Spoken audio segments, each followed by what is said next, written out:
הלו, אוטו זה לא כמו אוזניים, צריך לנקות לפעמים.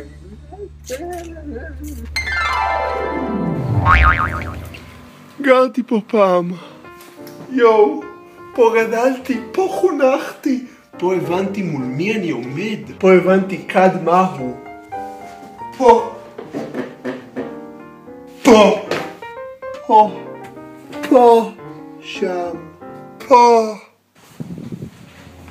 הייתי שמח להיות בפנים, אבל יש אדם שמתקורר.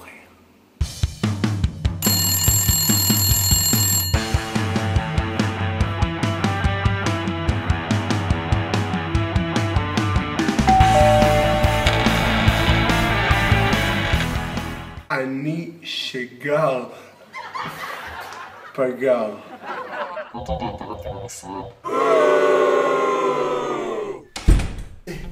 איך אני אגיב?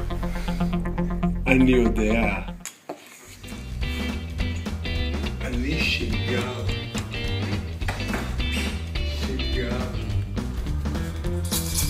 שגר.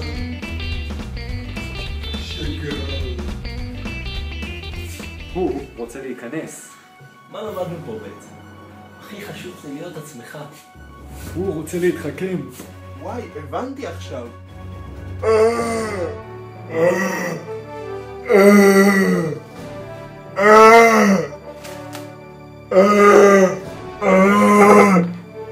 רוברט פריפ אמר לי שטונה.